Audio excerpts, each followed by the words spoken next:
Tonight, college campuses in chaos. The fury over the Israel-Hamas war on full display. Police arresting dozens of pro-Palestinian students at Yale University, days after more than 100 protesters were arrested at Columbia. Classes there moved online. Tonight, on the first night of Passover, as Jewish students fear for their safety on campus. The threats one student tells us he faced at the hands of pro-Palestinian students. The major questions being raised tonight about free speech and when it crosses the line to hate. Trump on trial, the historical criminal trial of the former president, ramping up, both sides delivering opening arguments. The first witness, the longtime publisher of the National Enquirer, David Pecker, taking the stand as the prosecution argues Trump's hush money payments to adult film star Stormy Daniels and efforts to conceal them were fraudulent and illegal. Trump's lawyers insisting he did nothing wrong, that influence in an election is a form of democracy. Our legal experts standing by to break it all down. The new faces of the border, a major immigration shift underway. A majority of migrants trying to cross into the U.S. coming from faraway places like Eastern Europe, India, and even China. Our team reporting along the border for the weeks, finding out what's driving this new wave and why it's unlikely to change anytime soon. Plus, the great meat debate. Lab-grown meat generated from actual animal cells cooking up some controversy. The producers say it's ethical and eco-friendly, so why are states like Florida pushing for a ban? We put that question to a company that makes cultivated meat in the U.S. and one of the lawmakers, also a cattle rancher, that wants the meat out of his state. And a heart-pounding carpool rescue on a Minnesota highway. Drivers racing to save a man trapped in his burning car, ripping the doors off open as the flames exploded. How they managed to get him out alive. Top story starts right now. And good evening. We begin another week here on Top Story with a crisis spreading through certain college campuses. Tensions over the Israel-Hamas war, stoking confrontations, pitting student against student, and reigniting a debate over the freedom of speech and when it goes too far. Nearly 50 pro-Palestinian students arrested today at Yale University for criminal trespassing, for refusing to leave an encampment as they voiced their support for the Palestinian people and called for a ceasefire in Gaza. From NYU to MIT to Emerson to the New School, tonight those pro-Palestinian demonstrations are growing, the majority of them, though, peaceful. But the epicenter of the chaos has been Columbia University, which held classes online today after videos emerged from campus showing some demonstrators hurling anti-Semitic comments and displaying threatening signs. A rabbi at the university urging Jewish students to stay home as Passover begins until the situation calms down. The university deploying additional safety personnel to campus. NBC's Aaron McLaughlin spoke to students on both sides of this issue and leads us off tonight. Tonight, tension across major American college campuses. If you do not leave, you will be arrested. Students setting up encampments from University of North Carolina to MIT. Harvard's yard closed until Friday. We shall not be moved. All of it as fury over the Israel-Hamas war boils over, with students expressing fear for their personal safety and concern for anti-Semitic hate speech, raising new questions about the line between hate speech and the First Amendment. We're asking for the school to call for a ceasefire in Gaza. This morning, police say at least 45 pro-Palestinian protesters were arrested at Yale University for violating Yale's policies and instructions. Police say they were later released. In a statement, the university adding that Yale does not tolerate behavior that threatened, harassed, or intimidated others. Meanwhile, at Columbia, today's classes were online only, with the university's president calling for a reset to de-escalate the rancor, while also adding more than 100 safety personnel to campus after more than 100 protesters were arrested last week. But with videos like this emerging online, and another showing a young woman holding a sign pointing in the direction of Jewish students saying Al-Qassam's next targets, Hamas's military wing. Students Andrew Stein and Alicia Baker say they don't feel safe. It was the most terrified I'd probably been in my entire life. On Saturday night, Stein says he was on campus for a pro-Israel counter-protest when this happened. You see him in the white sweatshirt filming as a group of pro-Palestinian protesters yell expletives against Israel. They started saying in Arabic, Hamas, Hamas, our beloved, please bomb Tel Aviv. And then they started saying, we're coming for you. No Zionists on this campus, like get off campus. Stein alleges the situation escalated. Me and my friend had water poured, like physically poured in our face. my friend was actually abused in the middle of campus. On campus Monday, faculty from Barnard and Columbia came out in support of the pro-Palestinian students who were arrested and suspended last week. We are calling for divestment. We're calling for a ceasefire. Students inside the encampment told NBC News they were unaware of any physical or verbal threats towards students on Saturday night. Anyone who makes any threat to any Jewish student, we oppose you. We do not associate with you. Meanwhile, at Rutgers University, police announcing a man has been charged with a federal hate crime for breaking into the university's Center for Islamic Life and destroying property earlier this month. Tonight on college campuses across the country, students saying they don't feel safe. All right, Aaron joins us tonight from outside Columbia University. It's clearly getting scary and violent in some cases on college campuses. Aaron, is the White House weighing in on these protests? Well, it is, Tom. In addition to the statement the White House released over the weekend, tonight we are hearing from President Biden saying that he condemns anti-Semitic protests, but that he also condemns those who, quote, don't understand what's going on with the Palestinians. Tom. Okay, Aaron, we thank you for that. Now to our other major headline tonight, opening statements in former President Trump's hush money trial. Prosecutors laying out their case against Trump, saying he lied again and again in business records, committing fraud to hide that alleged affair with porn star Stormy Daniels, while Trump's defense team says he did nothing wrong. Laura Jarrett has the latest. Tonight, prosecutors painting a stark portrait of former President Trump in their opening statements during his hush money trial, a case Mr. Trump has argued is designed to derail his campaign. This is done as election interference. Everybody knows it. But today, prosecutors said it is Mr. Trump who is guilty of election interference by paying off an adult film star to silence her before the 2016 election, telling the jury this case is about a criminal conspiracy to bury a story that could have cost him the presidency, and then lying in his business records over and over again to cover it all up. The alleged scheme stretches back to 2015, a meeting at Trump Tower between Mr. Trump, his former fixer and attorney Michael Cohen, and David Pecker, the longtime publisher of the National Enquirer. This is where prosecutors say the trio hatched a plot for the tabloid to buy and bury any damning stories about Mr. Trump, a tactic known as catch and kill. Prosecutors say it was the release of the Access Hollywood tape that turned the campaign upside down in October of 2016.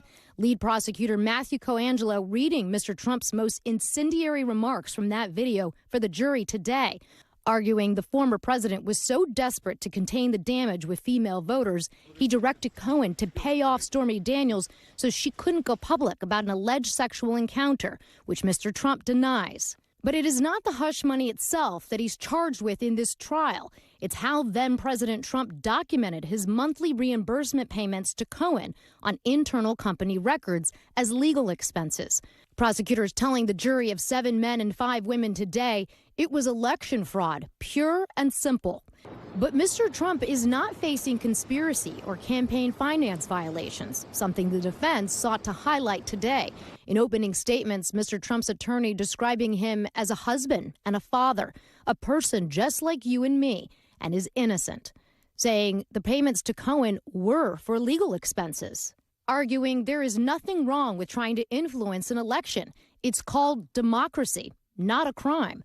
The alleged crime he is facing, a low-level felony, carrying up to 4 years in prison if convicted, but the judge could sentence him to probation. Mr. Trump today noting the previous DA and federal prosecutors looked at this case and did not charge him. You got indicted for that?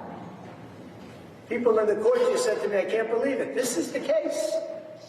So we did nothing wrong. Mr. Trump's attorney casting Cohen as the prosecution's only real witness, out for revenge, saying he's, quote, obsessed with Mr. Trump and wants to see him in an orange jumpsuit because Cohen's entire financial livelihood depends on Trump's destruction. Cohen has pleaded guilty to campaign finance violations and lying under oath. The prosecutors preemptively defending him today, saying he made mistakes in the past to protect his boss.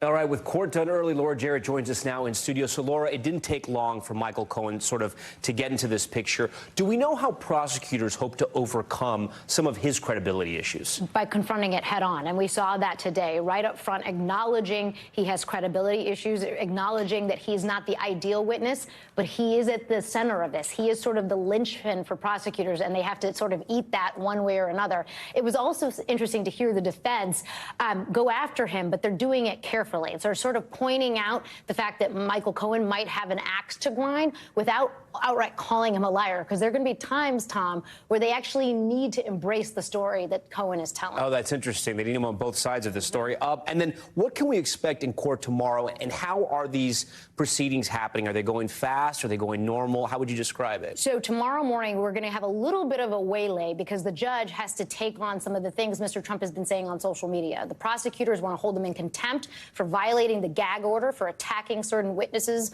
online on Truth Social. Obviously, the defense contests that, but they're going to lay it all out early in the morning. They're going to do all that, and then they're going to bring David Pecker back in. And so in some ways, it's going in fits and starts because things like this keep coming up. They can't just have witness testimony because the judge has to also deal with the gag order violations. All right, Laura Jarrett, who'll be back in court tomorrow. Laura, we thank you for that. For more on the first days of arguments in Trump's hush money case, I want to bring in former U.S. Attorney Barbara McQuade and Sarah Azari, a criminal trial attorney and author of the book Unprecedented, a simple guide to the crimes of the Trump campaign and presidency. I thank you both for being here. Barbara, I want to start with you. How would you assess the opening statements, I should say, that the prosecution laid out today?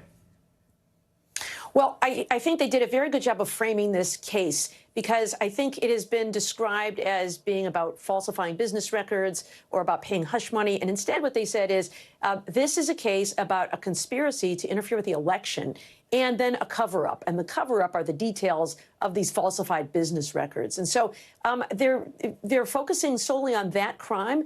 Early on, there had been some thought about whether it would be the filings of the FEC or the filings of tax records and other kinds of things. But they're really focusing on this one crime, which is a crime under New York state law to conspire to influence the outcome of an election. They did that, and then they talked about the records being the cover-up for that. So I thought it was a really clean and simple way to explain to a jury what their theory of the case is. Sarah, then on the defense side, how would you assess how they did today? I think no matter how you feel about Donald Trump, I think the defense also came in very strong. They humanized Donald Trump. He's another man. He's a father, like Laura said, but he's also the 45th president. He is the, law abider in chief, essentially. Also, it was a great reminder to let the jury know that he's presumed innocent like any other defendant.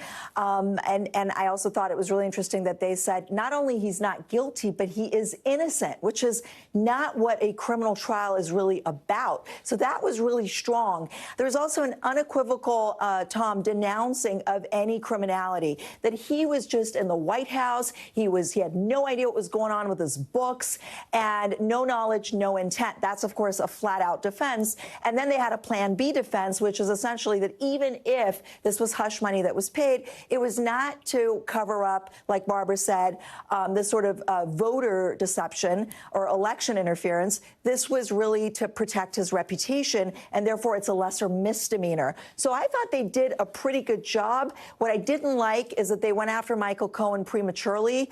To say that he's going to testify in retaliation, I think it's a little too early to do that. Michael Cohen's a lawyer. He's going to be prepared for that, and he's going to show in his testimony that he has no animus. You know, Barbara, we're talking about attorneys here. There's been a lot of talk about this new legal theory that the prosecution is going to be testing in many ways, charging these crimes as felonies. Is that a risky move, testing out a new theory like this, when we also know there are two attorneys on the jury? Yes, I think it's always a possibility. You know, when you've got attorneys on a jury, I always knock them off because I worried that ultimately they would become a jury of one or two, I guess, in this case, because all of the other jurors would defer to them and not be fulsome members of the deliberation process. But I think that lawyers in a case like this are going to parse the case carefully. They're going to look at the elements. I can imagine the prosecution likes having attorneys here to the extent that this is a legal theory that someone's going to have to follow and help piece together for the other jurors. On the other hand, I can see why the defense might want lawyers here, because lawyers are going to hold the prosecution to their proofs. It will not be a gut reaction kind of verdict. It will be a methodical, element by element verdict here. So, and the bar here is pros and cons. And the bar here is without a reasonable doubt, correct, Barbara?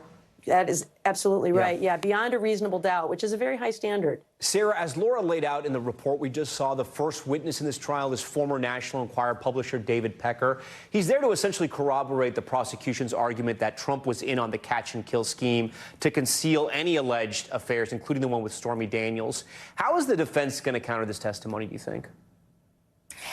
I mean, look, a cheap shot would be he worked, he was the editor of National Enquirer, not the New York Times. But substantively, they're going to say that he was given immunity, essentially not prosecuted in 2018 when he testified about his involvement, that he too was a co-conspirator. But I mean, if that alone does not really diminish credibility, otherwise I would be winning every trial in which there's a cooperator who's gotten some sort of a deal or immunity.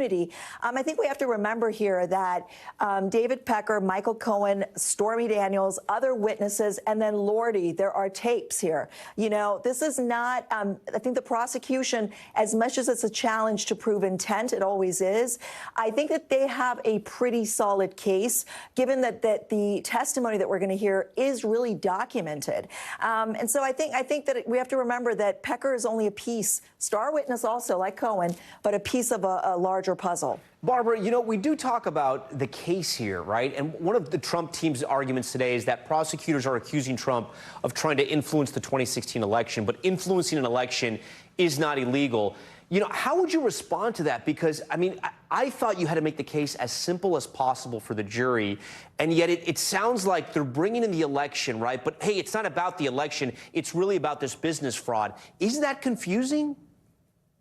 Yeah, well, I think in the jury instructions, they will see this statute that makes it a crime under New York law to interfere in the outcome of an election, to conspire to do that through illegal means. And so they will see that statute. And here's where it comes into, it can't just be a gut reaction case. It has to be an element by element case. And so I think our gut is, well, this is just politics, right? This is hardball politics. People do stuff like this all the time. So I think that statute itself will play a large role here. And I imagine in jury instructions, the judge will present it to the jury, and the lawyers for the prosecution will point to that as what makes this a crime. Sarah, something I did notice, there are no Trump family members, definitely not Melania Trump, that are coming to court with the former president. Usually in criminal cases, you have the defendant's family there as well. And his attorneys were bringing up that he's just a family guy.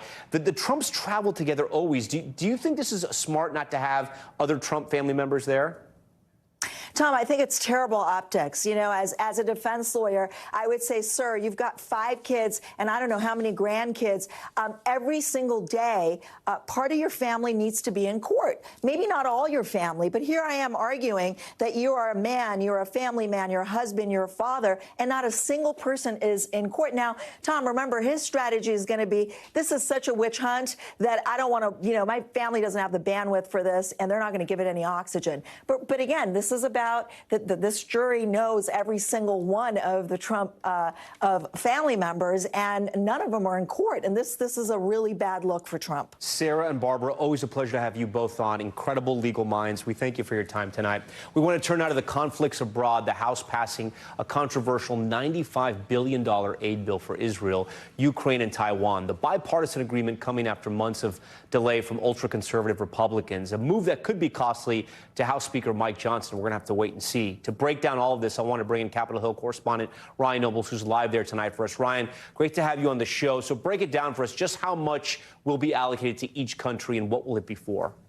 So as you point out, Tom, $95 billion total, $60 billion of which will go to Ukraine, much needed in their war effort against Russia, where the situation there is stalled. Another $26 billion in funding will go to Israel, but $9 billion of that will be set aside for humanitarian aid for the people of Gaza. And then finally, a little more than $8 billion also set aside for Taiwan and other Indo-Pacific allies.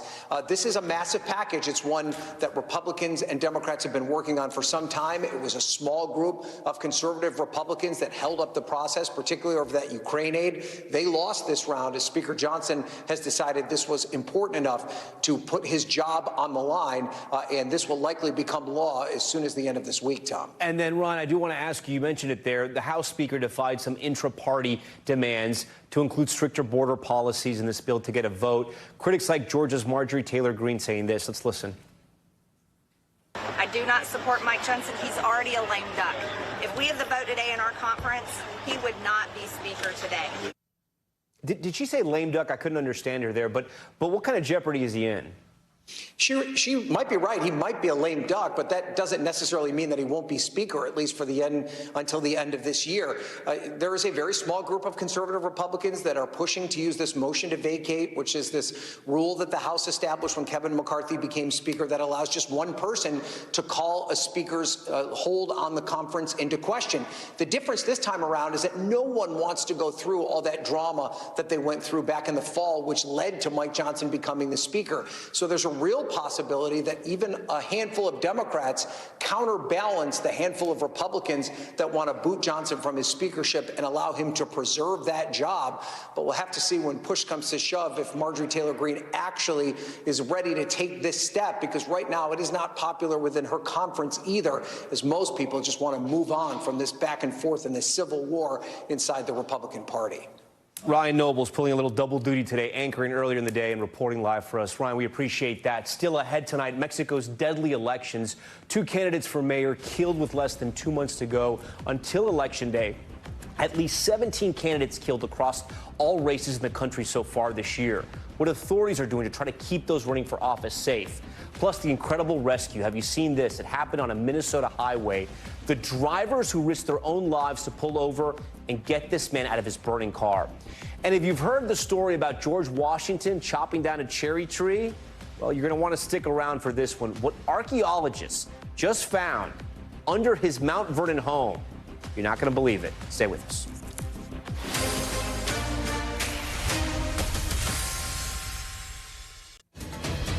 All right, we are back now with the Americas, where in Mexico, officials are investigating a wave of murders targeting political candidates. At least 17 local candidates have been killed, dozens of others threatened, with just a little more than a month left before Election Day. Juan Venegas tonight on what officials are doing to keep those running for office safe. A wave of murders targeting political candidates sweeping across Mexico as the country prepares for the upcoming June 2nd election. Over the weekend, 2 candidates running for mayor found dead, Noel Ramos in Tamaulipas and Alberto Garcia in Oaxaca. This year alone, 17 candidates have been killed as the country prepares to cast ballots for more than 20,000 positions at local, state, and national level. What we're seeing is criminal groups in Mexico increasingly competing not just for control of drug transiting routes along a few key highways and border crossings in the country, but rather fighting an all-out war for territory and control of different markets. The violence overshadowing a historic election year with one of the 2 leading female candidates likely to become the next president. Yet current President Andrés Manuel López Obrador facing pressure to find those responsible while protecting candidates seeking office. Pues estos hechos son muy lamentables porque hay gente que está luchando para hacer valer la democracia. Just weeks ago, Gisela Gaitán was killed in broad daylight while campaigning for mayor of the city of Celaya in Guanajuato. Gaitán was a member of the ruling party Morena and had requested protection just days before her murder. A recent report from Mexican political consulting firm Integralia finding that by April 1st, 127 candidates or aspiring candidates had been victims of political violence. Increasingly, it's mayoral candidates and sitting mayors who are targeted. Criminal groups start low. They need the tacit consent or even support of mayors in order to get local police forces on their side. President López Obrador says much of the violence is the result of corruption and politicians that are sometimes backed by criminal organizations. Y se ponen de acuerdo y dice, aquí va a ser la presidenta municipal, la compañera. No queremos que se inscriba ningún otro. Yet, the underlying issue of public safety continues to haunt Mexico and López Obrador's presidency, during which criminal groups have horrorized the country and now threaten its political institutions. All right, Guad joins us tonight from our studios in Miami at the Telemundo Center. So, Guad, have authorities in Mexico increased resources to protect candidates, or what have they done to help them feel safe as we still have more than a month left until Election Day? Well, Tom, they say they have added more resources. Now, we know that the federal government says they are protecting 250 candidates, but they also say that they protect candidates running for Congress, also for the governor's seats and the presidency. But the most vulnerable ones, those in the local elections, the ones running for mayor, are the ones that really need that protection. And they have to get that from the state. They got to go to the local municipal authorities or the state. So that's going to be quite difficult. You can imagine, for example, if there's an area with some type of corruption in a small town, and the mayor, who's in charge of the police, would have to offer protection to his opposing candidate. So there's a lot of issues. But the last time the president spoke about this, they did say that the federal government was going to offer some type of support to the states that need extra police or extra security, but they didn't specify how that extra help would come in. Tom? Guad Venegas with that troubling news out of Mexico. Guad, we thank you. When we come back, the new faces at the border, a record number of migrants crossing the southern border from places as far as China and parts of Africa. Our team on the ground at the border to find out why people are now traveling so far to seek asylum in the U.S. and if the country's immigration system can handle it.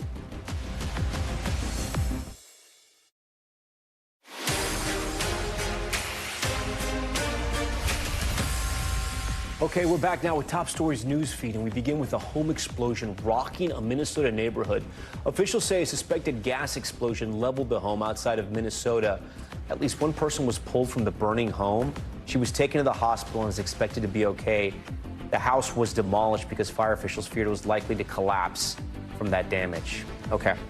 Staying in Minnesota, heroic rescue after a fiery car crash on a highway. New video shows a group of people, look at this, rushing to save a driver trapped inside a burning car. The group trying multiple times to open the door and eventually smashing the windows. They pulled the driver safely seconds before the flames fully engulfed the car. According to authorities, the SUV had run off the road and then hit a light pole. The driver is expected to be okay. That's great news. And ancient bottles of cherries found at the former home of George Washington in Mount Vernon, Virginia. Archaeologists say the two glass bottles were found under a brick floor in the mansion's cellar and are believed to be roughly 250 years old. They were intact, filled with liquid and cherries. Experts say they were probably picked in the area before the Revolutionary War and stored for the future. More bottles are believed to be buried in the estate. Unclear if this came from George Washington's father's tree. We're still waiting to hear about that one.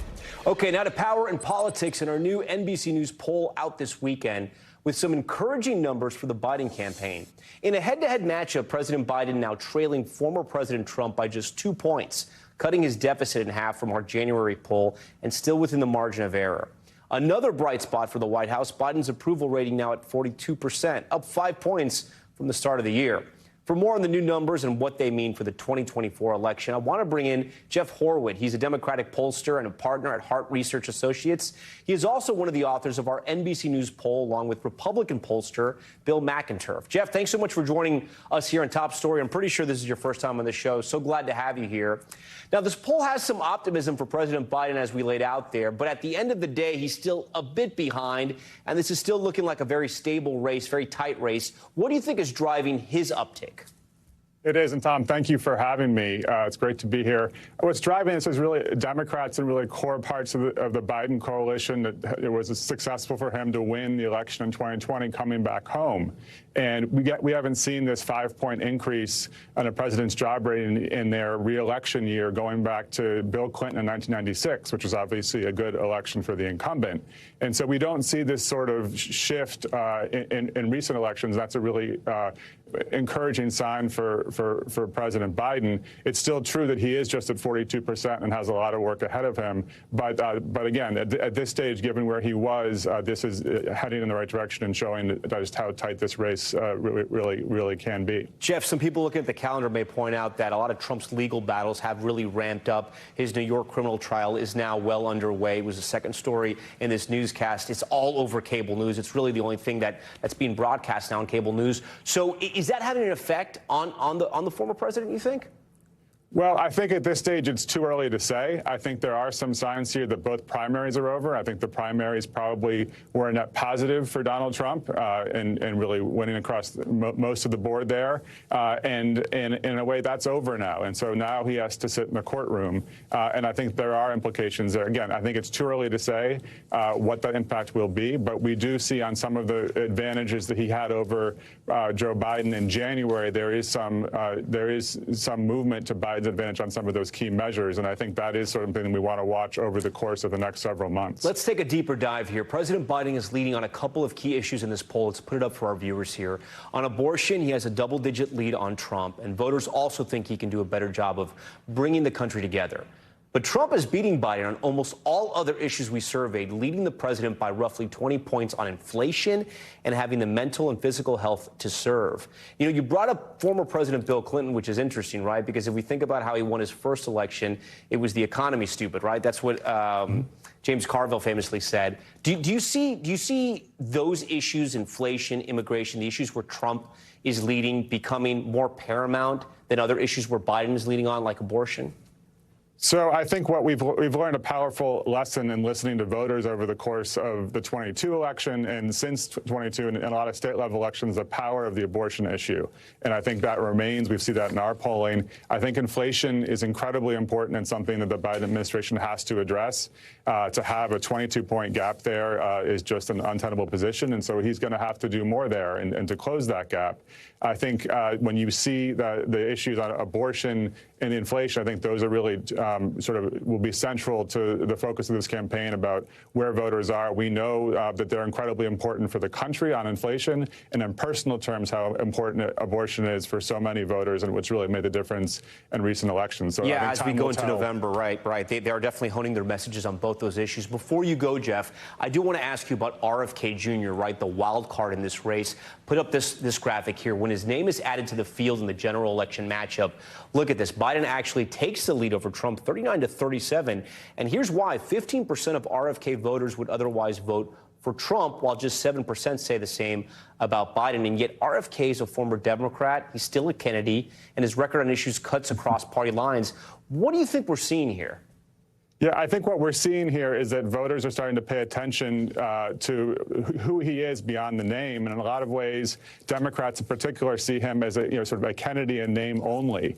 And his personal ratings with Democrats are 16 positive, 53 negative in our latest poll. And with Republicans, he's 40 positive, 15 negative. And so I think when voters are starting to pay attention to his views on reproductive rights on January 6th and on conspiracy theories in general, those don't align with Democratic voters and most voters, for that matter. I think that's what we're seeing in this poll. Jeff Horowitz, such a pleasure to have you on Top Story. I'm sure we're going to have you again. Thanks for being here tonight. Thank you very much, Tom. All right, now to Top Story's Global Watch and a deadly race car accident in Sri Lanka. Authorities say a race car swerved off course before crashing into a crowd of spectators during a competition in the country's Central Highlands. 7 people were killed and 20 others were taken to the hospital. Local police have launched an investigation into the cause of that crash. And tens of thousands of people taking to the streets in Colombia's capital to protest economic and social reforms. Massive crowds swarming the plaza outside the presidential palace in Bogota, many of them rejecting proposed changes to the country's healthcare and pension systems led by President Gustavo Petro. The marches come after Petro directed the government to take over 2 major medical insurers, a response to the Colombian legislature's refusal to pass a recent healthcare reform bill. Okay, now to the new era of migration at the southern border. For the first time, the majority of people arriving are not just from Central America, instead coming from continents as far away as Asia or Africa. NBC's David Noriega spoke to some who have traveled around the world to seek asylum in the U.S., while also reporting on the new challenges facing our immigration system. This desolate stretch of the border east of San Diego has become a major crossing point for migrants entering the country illegally. We're following a group of people who live in this area and have taken to providing these migrants with humanitarian aid, food, water, blankets, that kind of thing. Sam and John Schultz are a father and son who own property nearby. They give out flyers with legal information in 22 different languages. What part of India is that? Is that in the south or? North. In one day, we visit several campsites along the border, and we meet migrants from 11 countries across 3 continents. Roughly how many people are you seeing on a typical day? Altogether, yeah, I would probably say on average about 100 nowadays. And where are they coming from? All over the world. Central America, South America, Africa, Eastern Europe, China, India. The nature of migration to the U.S. border is changing. Before the pandemic, nearly 9 out of 10 migrants came from the 4 countries closest to the southern border. Now, for the first time ever, the majority come from elsewhere, from more distant countries in the Americas, or from as far away as Africa and Asia. We have the world at our doorstep, in spite of our efforts to shut the door. CBP or the Mexican authorities come, plug up the hole with barbed wire, and then the smugglers just come and snip it open again. It's happened over and over, and it'll keep happening. Near this gap, we see about 30 migrants, all from China, walking into the U.S. Last year, 37,000 Chinese citizens crossed the border, according to Customs and Border Protection, 10 times as many as the year before. A lot of the migrants that we've tried to approach are extremely camera shy. They're really nervous. Several groups have literally run away from us when we approach them. That's what these guys are doing right now. We find one man willing to talk. How long have you been traveling? Oh, traveling. 42 days. Why did you leave China? Freedom. Was there something specific that happened? Yes. COVID-19. My work gone. What was your work? What did you used to do? Engineer.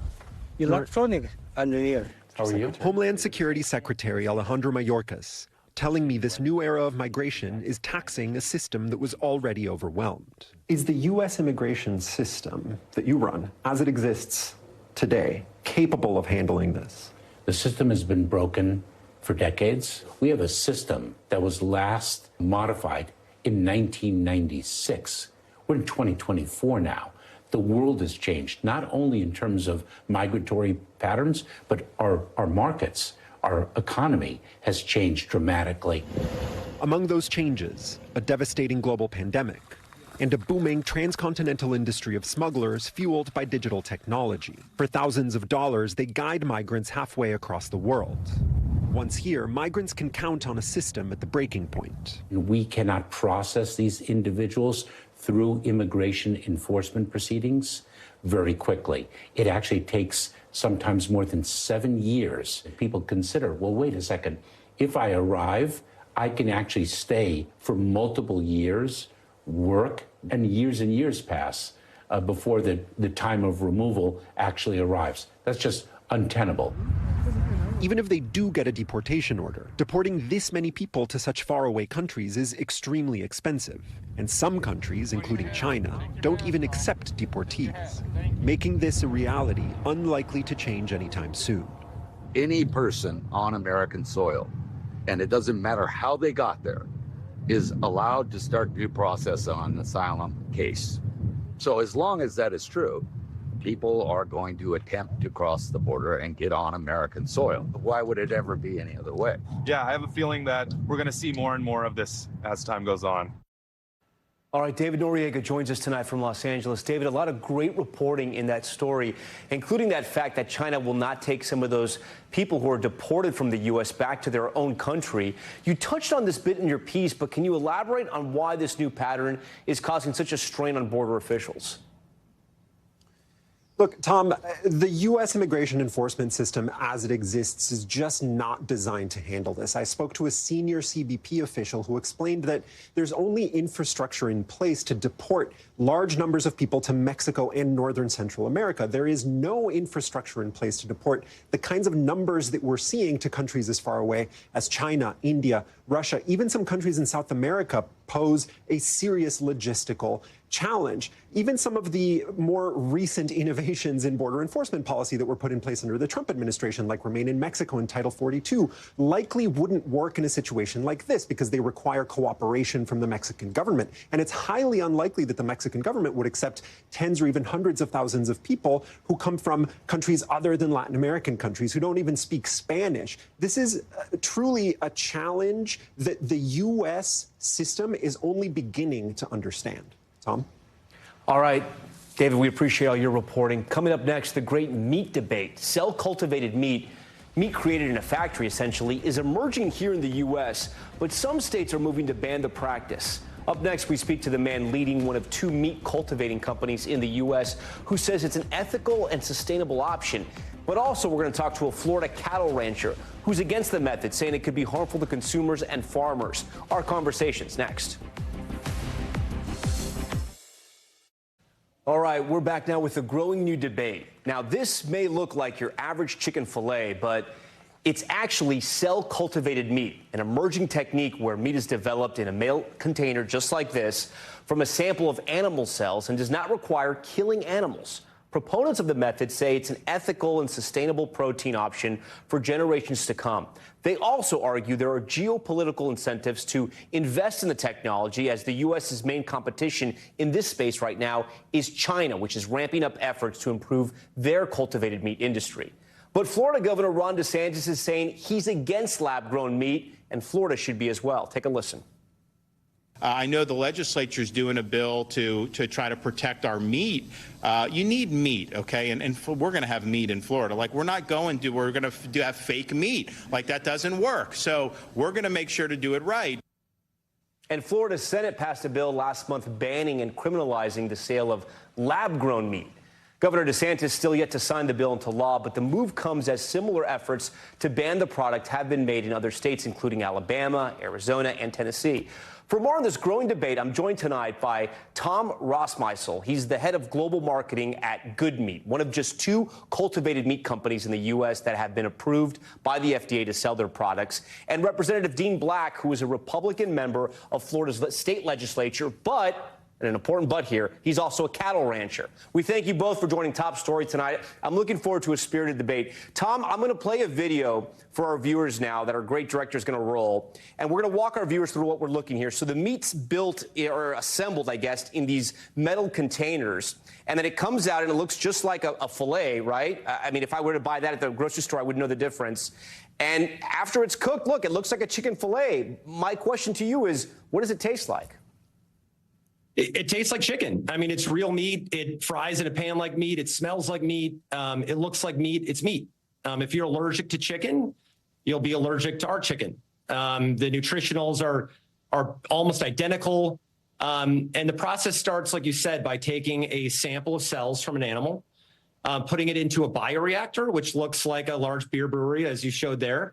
And you let them cells multiply. You feed the cells very similar to what an animal would feed its own cells. So water, amino acids, lipids, vitamins, fats, things like that.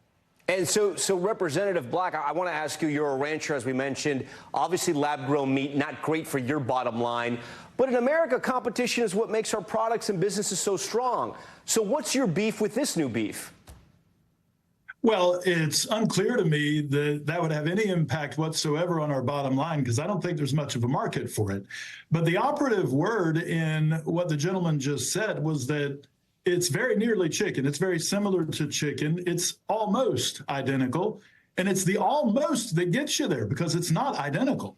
There are certain micronutrients that exist in real meat that we know are important to human nutrition. And although the FDA has said that this type of product is safe, that doesn't mean it's healthy. And in Florida, we don't want our citizens used as guinea pigs. We think research and development is fine, but we think a lot of that needs to be done before we say this is going to replace an integral part of the human diet. Tom, what do you say to that? What's your response? Yeah, I mean, we spent 3+ years working with the USDA and FDA to ensure that our meat is safe. We went through that process. We shared safety dossiers. We had a back and forth between regulators. We worked through a framework started by the Trump administration with the USDA and FDA to get our product into market. We went through all of that to ensure that it's safe and healthy for consumers. The Florida legislature started this process. The number of questions we received from the Florida legislature is 0. So we didn't hear from them once about clarifying questions about how we make our product or what's in it.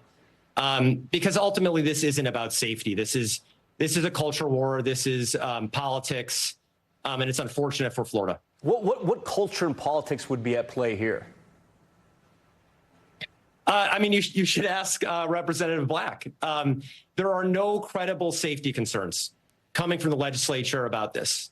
So, you know, if politicians want to say, hey, we don't like this meat, that may play well with some consumers. But, you know, ultimately, consumers should decide what meat they want to buy or not buy.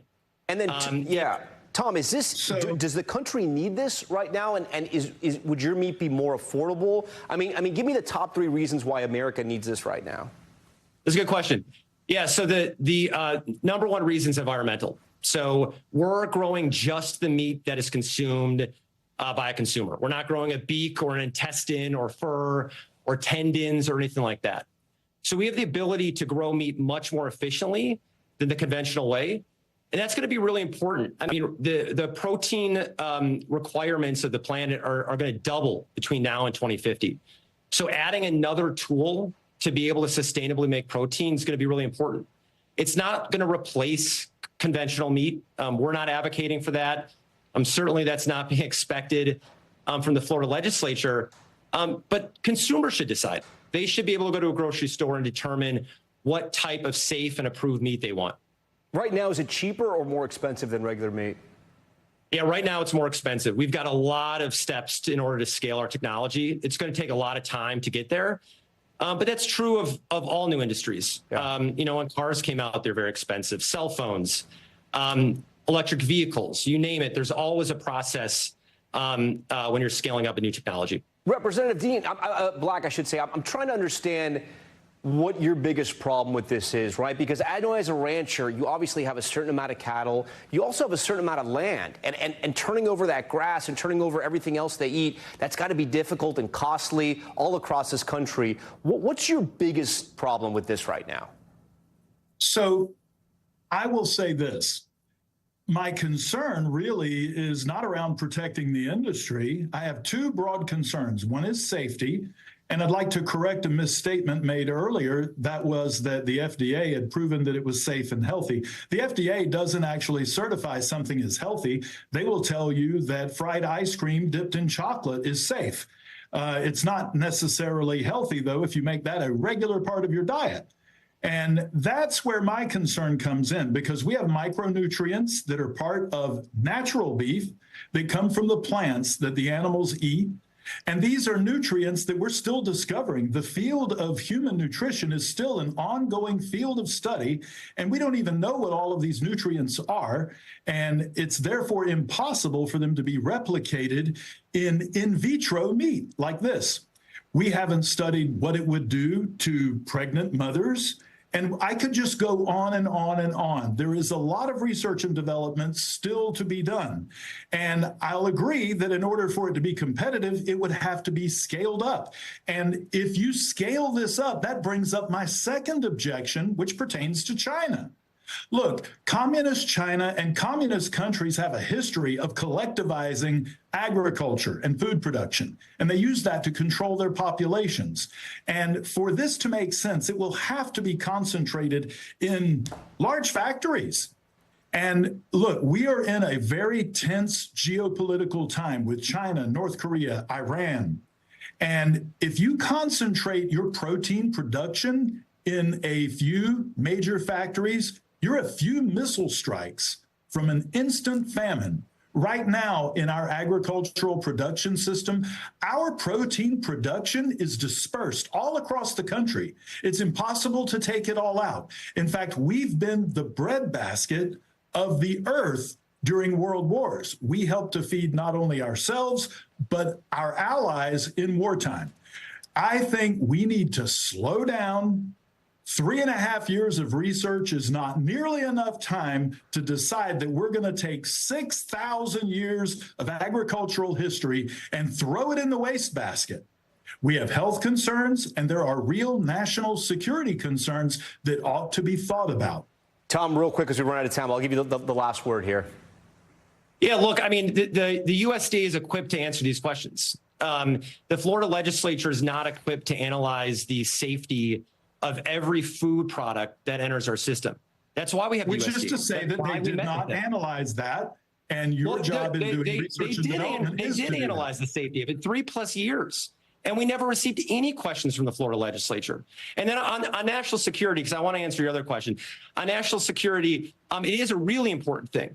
China has this in their plan. They are actively developing this because they know we need more sources of protein. We're not looking to replace conventional meat production, but having another tool to address rising demand for protein is a good thing for our country. It increases our food security as a country. Tom Rice-Meisel, Representative Dean Black from Florida, we thank you both for joining Top Story tonight. It's a fascinating conversation. I know this is just the beginning. We thank you for joining us. That does it for us tonight. I'm Tom Llamas in New York. Stay right there. More news on the way. Thanks for watching. Stay updated about breaking news and top stories on the NBC News app or follow us on social media.